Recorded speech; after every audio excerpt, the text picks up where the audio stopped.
نه روژه ماتیږي او نه روژې د څه نقصان نه رسي او نه پې مکروه کېږي.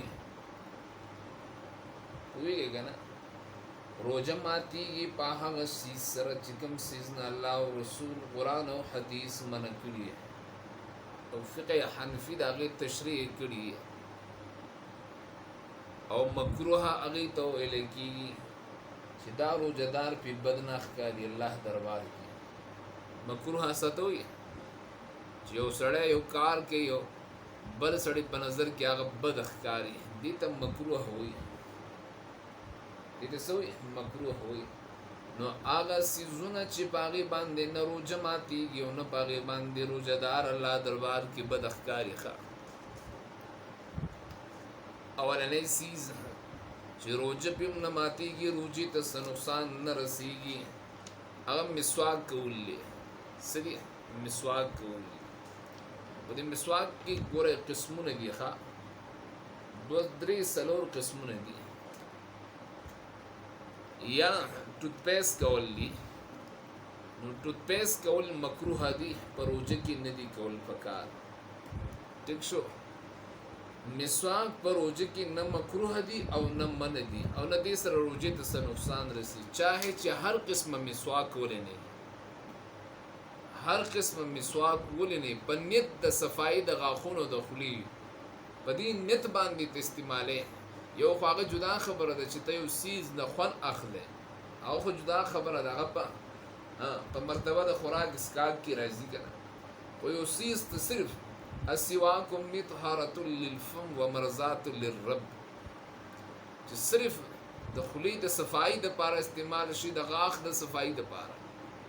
دا چې هر قسمه مسواک دی په دې باندې څه نقصان نشته. دغه رنګې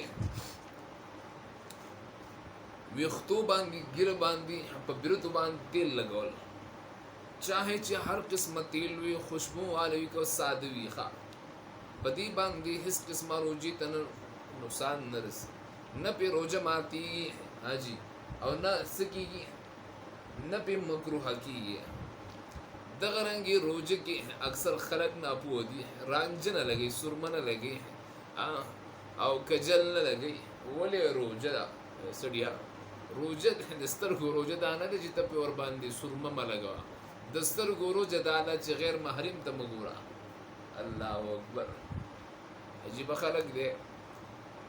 نو سترګو کې ټوب اچول، ساس کې کول، پوه شوې، یا په غوږ کې چې کوم دی ساس کې کول، دپاره د دفع د علم، د درد د دفع کولو دپاره، سترګو کې د صفایي دپاره، جراثیم کش دپاره، غوږونو کې په دې باندې او سترګو باندې رانجه لګول، په دې باندې روژې ته هیڅ قسمه څه نه رسي، نقصان نه رسي، نه پې روژه ماتېږي او نه روژه کې دا کارونه منع دي. دغه رنګې څلورم څیز خوشبو سینټ سپری لګول. سپری لګول دې سره روژې ته نه نقصان رسي، نه پې روژه ماتېږي او نه روژه پې مکروه کېږي. ښه، پوهېږې؟ او دغه رنګې ګرمي ده ډېره زیاته، بهر بار لمبل غسل کول، د دې سره هم روژې ته څه نقصان، یا بار بار خوله کنګالول، یا یو کپړه اوچتول، لمدول په سر وغیره مرۍ وغیره باندې ښودل، نو دې سره روژې ته هیڅ قسمه نقصان نه رسېږي. ښه، دغه رنګې جنابت غسل یو سړی نه وي کړی، یو مسلمان نارینه زنانه په هغه باندې غسل اوښتې، خاوند او ښځه یو بل سره میلاو شي، کوروالی کړي او غسل ټایم نه یې میلاو شي، یا خوب کې ورته احتلام شي، غسل بیا اوښتي، په دې ناپاکۍ حالات کې روژه نیول، دې هم د روژې سره هېڅ تعلق نشته دی. روژه ځان ته یو عمل دی، غسل کول ځان ته یو عمل دی، دې سره روژې ته هېڅ قسمه نقصان نه رسي. پوهېږئ؟ په دې حالاتو کې روژه نیوی شي. ښه، جنابت غسل یې نه یې کړی او روژه سړی څه کولی شي؟ نیولی شي. ښه،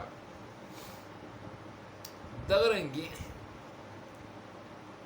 په هیره باندې خوراک کول، اکثر خلک وایي څوک چې په هیر باندې خوراک کوي بس کی ودته یادګیره نه مکوې پرېږدي چې لګیا نو ګوره مخې ته ګوره چې سړی پهلوان وي نو ورته اواز کوه بیا ښه او چې سړی کمزوری وي که نه او خالص جو سټې غورځولې جو پرېږده خولي دي بیا سکي دي بیا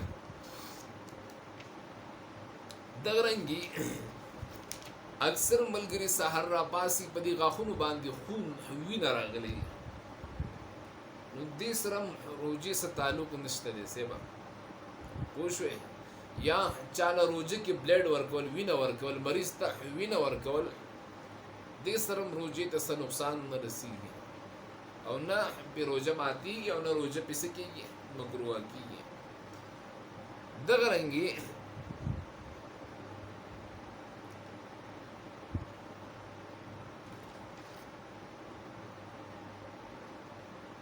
ستن لګول انجکشن لګول د درد ډایکلو وغیرہ انجکشن یې لګول هر قسمه انجکشن لګول چې هغه غذا په طور باندې نه وي څه معنی چې اکثر تاسو وګورئ کم ډریفونه یا ستنې هغه د ډوډۍ مریض دپاره راوتي دي چې مریض څه نه کوي ډوډۍ نه خوري اوبه نه څښي نو دا ورته چلیږي دا ورته کار کوي نور چې کوم دی د مرض دپاره انجکشن لګول چاهے چې خېټې خرابه ده په سر یې دړلی یو عضو یې باندې دړلی په سر لاس یې دړلی وغیره د مرض دپاره چې انجکشن ولګولی شي هغې سره روژه نه ماتي هغې سره څه نه کېږي روژه نه ماتېږي او نه مکروه کېږي هېڅ قسمه اثر پې نه کېږي ښه